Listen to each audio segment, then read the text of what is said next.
พายสบายดีเด็ดแล้วมาเนี่ยโอ้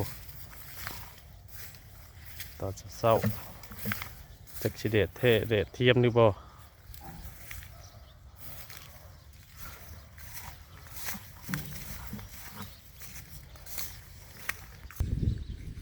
มาพบพ่อกันยามเศร้าเด้อพี่น้องเอ้ยคือเก่าคือเดิม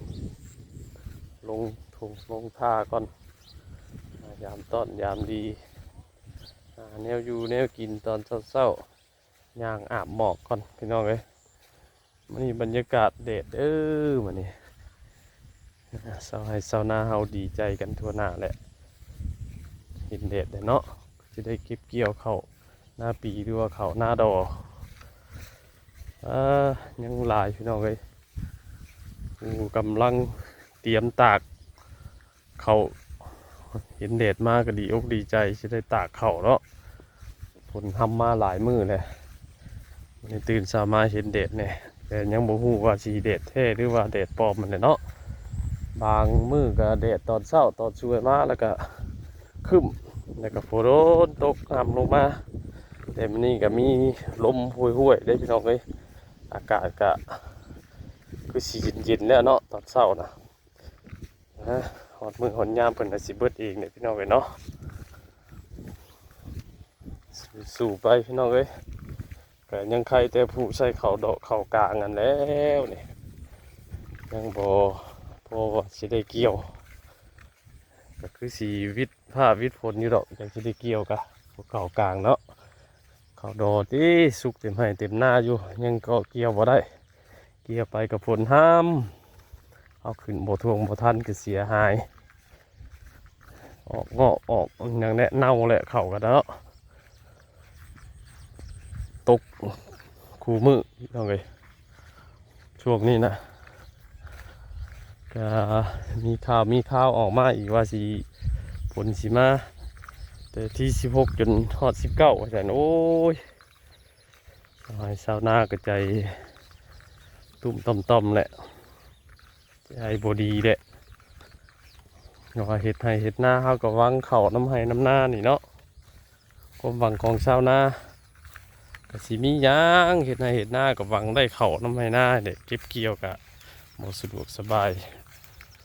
มันเน่ามันออกงอกอย่างก็เสียหายไปก็บ่ได้อย่างปีดึงเห็ดเท่านึงพี่น้องก็เห็ดหน้าก็ได้มันก็เห็ดบ่ได้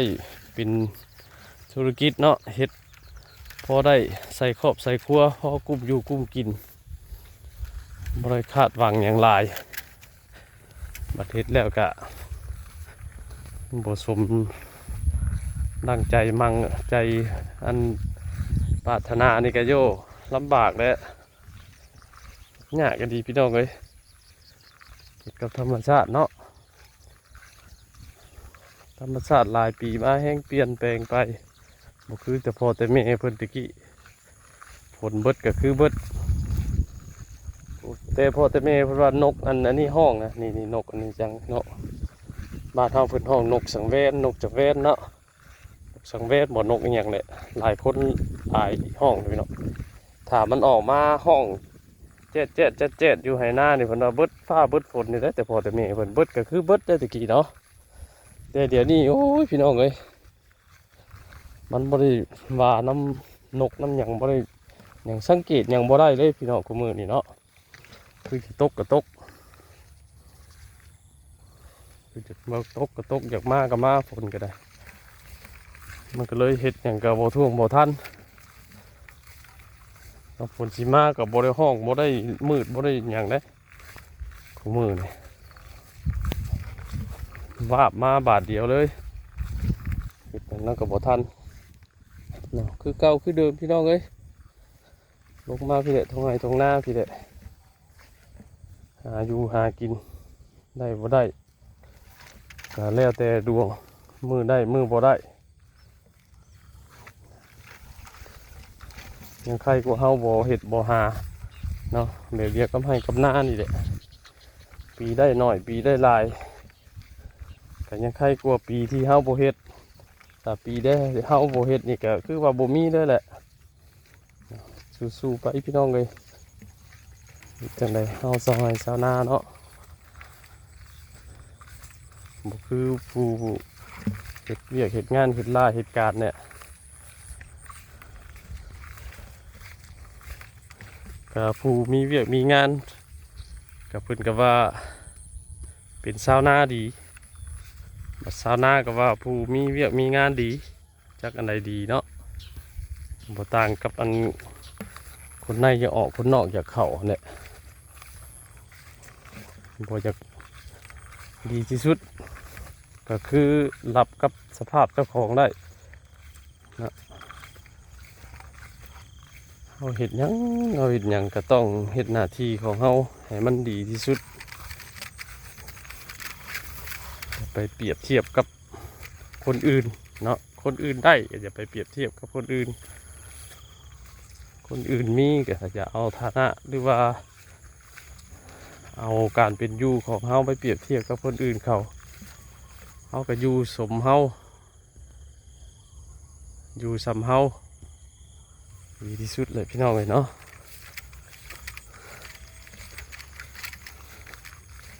ดีที่สุดกับอาชีพของเฮาเฮ็ดหน้าดีแล้วพี่น้องเลยมาเบิ่งตอนเช้ามาก็ลงมาเที่ยวเบิ่งสภาพอากาศธรรมชาติถ่ายทำไปนำเมื่อยก็พักอยากก็เฮ็ดต้องเดือดร้อนกับคนอื่นเขาหับหู้เรื่องคนอื่นหน่อยที่สุดนั่นแหละพี่น้องเฮาจังบ่มีทุกข์เนาะเรื่องคนอื่นก็ควรหับหู้ในสิ่งที่ดีหมู่เฮ็ดหยังอย่าเอาฐานะเจ้าของไปเปรียบเทียบกับฐานะคนอื่นและอย่าเอาเนี่ยอยู่เนี่ยกินของเฮาไปเปรียบเทียบกับเนี่ยอยู่เนี่ยกินของคนเขาที่เขามีเงินมีคำและอย่าเอาครอบครัวเจ้าของไปเปรียบเทียบกับครอบครัวคนอื่นอยู่ไปเอามีสำใดก็อยู่สำนั่นกินสำนั่นน้ำคือลงหลายแท้พี่น้องมันจวกลงมันหัวก็ลงทนีหลายกลัวไปพูดเลยก่อนปุ๊บบ่ลงหม้อมานี่บ่ลงน้องไอเดียวเบิ่งด้วยตายังบ่เห็นไปอันทอให้หน้าก่อนยังจังกลับมาเงงแล้วก็ขึ้นไปเลยน้ำหมอกลายเด้อพี่น้องเอ้ยมานี่เกี่ยวเลยพี่น้องเอ้ยเห็นแดดแล้วพากันเกี่ยวเลยจักตกบ่ตกห้องกับบ่หูเนาะก็ยังว่าธรรมชาติเฮาสร้างบ่ได้มีแต่เห็นไปเลยเฮาเฮ็ดหน้าที่ของเฮาให้ดีที่สุดแล้วพอต้องสนจุยกับแนวอื่นไปหน้าที่เฮาคือหาอยู่หากินเนี่ยมันกุ้มครอบกุ้มครัวกุ้มแต่ละมื้อแต่ละวัดไปมันก็กินไปลงก่อนพี่น้องเลยลงไปเก็บกระปูเมื่อขวเมื่อตำเมื่อป่นลายจะเท่กระปูอยู่นี่น้ำนี่ก็โอ้ฮะเอามาทันนี่มันได้กระปูดำนี่จะกล้ามยังไงฮะนี่กินตามสภาพเขาไม่ได้พี่น้องเลย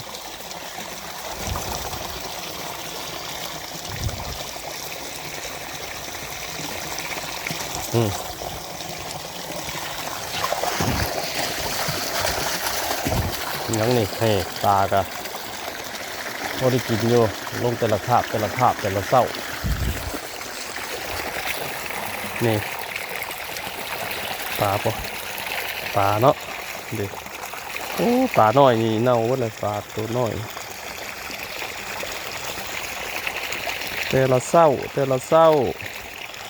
ะมือตอนเช้าตอนแรกนี่ลงมายามลงมาเอาเลยไม่ได้ขาดกินอันนี้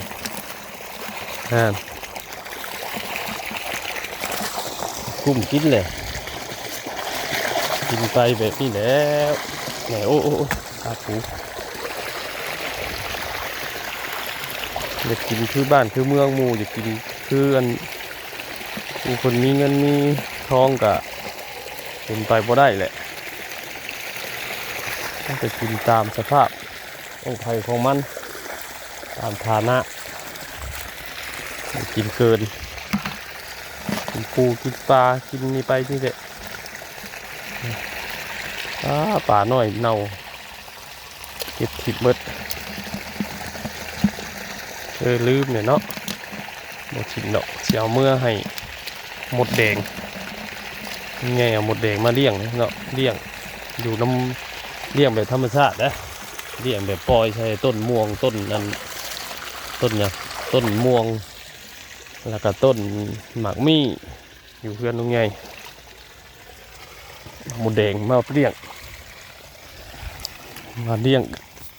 เอามาปล่อยใช่เนี่ยเดี๋ยวนี้เพิ่นเห็ดหั่งหลายเลยเพิ่นเห็ดหั่งใช่แล้วก็เขาก็เอาปลาหรือว่าเอากระปูเอาหอยเนี่ยเมื่อแกะเมื่อยังไหวน้ำเงาม่วงเพิ่นก็ลงมากินเองเพิ่น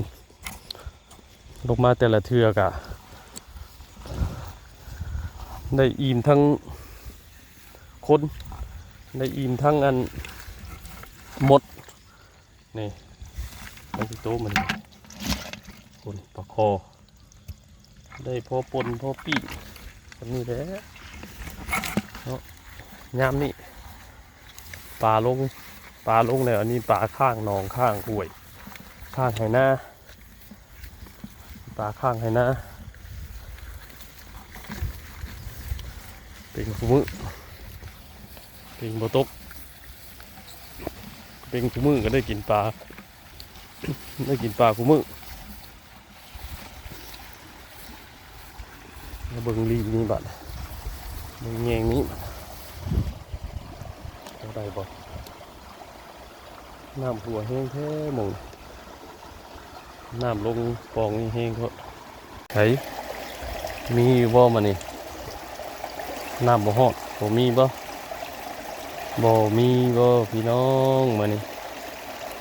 น้ำนี่บ่มีเด้อใหญ่ๆนี่บ่มีมานี่ใหญ่บ่มีมานี่น้ำบ่ฮอดปากเพิ่นกบกับบ่เข้าเด้อมานี่เด้อเห็นแต่กระปูกบกับบ่เข้ามานี่กบบ่เข้าเบิ่งคักเลย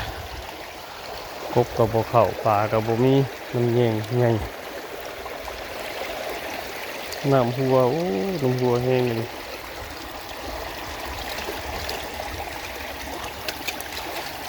ลูกเงี้ยน้อยตัวนี้ก่อน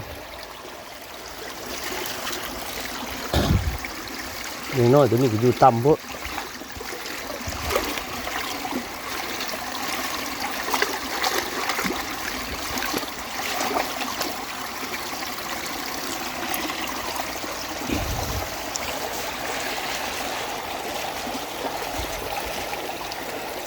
จึก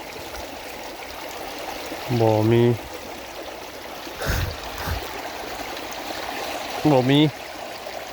จบ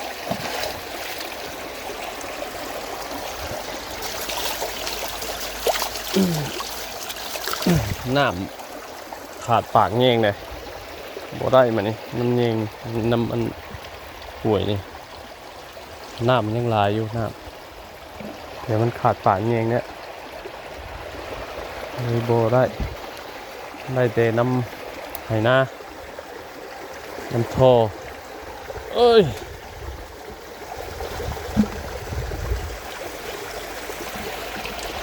ยึดได้ทอน้ำมีเลยมาเนี่ยพอกุมอยู่กุมกินนี่ต่อเป็นละมือหาเมื่อขังไว้รวมกันไว้ครับมีแห้งเลยพี่น้องเอ้ยในยางลงมาเลยก็มีแห้งเดี๋ยวตอนเช้านะได้ยืดเส้นยืดเอ็น ได้มาเบิ่งธรรมชาติอากาศมานี่ตอนเช้าเนี่ยอากาศเย็นเลยพี่น้องอากาศดีดีมีแดดอุ่นๆแล้วก็มีลมค่อยๆเนาะ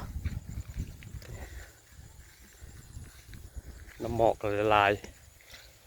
บรรยากาศดีตอนเช้านี่บรรยากาศดีพี่น้องมาอัปเดตบรรยากาศให้เบิ่งเนาะทางบ้านนอกบ้านนาเอาตรงไหนตรงหน้าเอานี่บรรยากาศดีมานี่นะแต่ว่าเช้าให้เช้าหน้ากะกำลังคึกคืนกันบรรยากาศเป็นนี่เช้าให้เช้าหน้ามักอยู่แล้วเนาะแต่ว่าแดดทำไรเพิ่นกระสู่อยู่แล้วถ้าเป็นแดดเนาะถ้าฝนนี่เงียบปิ๊บเลยถ้าเป็นฝนนี่ฝนบ่มักเช้าให้เช้าหน้าเห็ดยามเห็ดหน้านี่ต้องเห็ดกับแดดเด้คือยามดำนี่ก็ต้องเห็ดกับฝนก็คือสีหูทั่วถึงกันเปิดอะไรเนาะไปมาหากินข้าวเช้าน้ำกันพี่น้องมาเนี่ยกินข้าวแซ่บๆเนาะยังไงกันยังบ่ฮู้ว่าสิกินหยังทีแน่ๆก็คือสิเมียนปลานั่นแหละเนาะว่าเฮามีปลาเฮาขังปลาเมียนแล้วแต่ว่าเมนูสีมีหยังก็เมื่อเบิ่งพร้อมๆกันตื่นนอนมาลุงใหญ่ก็ลงมาให้หน้ารถหน้าที่ของในบ้านเพิ่นเฮ็ดอยู่เฮ็ดกินก็บ่ถึงขั้นว่ารับหน้าที่หรอกไผทันอย่างกับท่านเฮ็ดเนาะคือลุงใหญ่ก็เป็นคนลงมาหาปูหาปลาเมื่อเก็บเมื่อเมียนมือได้แน่บ่ได้แน่แต่กะบ่ได้ให้ขาดอยู่ขาดกินดอกพี่น้องเนาะบ่มีทางนี้เขาก็ไปหาทางอื่นหาทางไม่พอซื้อก็ซื้อพอนั่นกะพอหาก็หาเขาหาได้เขาก็หาไปซอยเรือจุนเจือทั้งครอบครัวเนาะใส่ซอยให้มันอยู่รอดนั่นแหละพี่น้องเลยเนาะไผก็ต้องกับครอบครัวของไผของมันนะ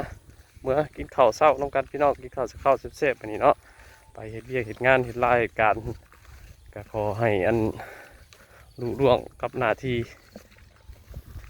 เฮารับผิดชอบอยู่เนาะไปมือวันๆพี่น้องเลยให้ม่มไป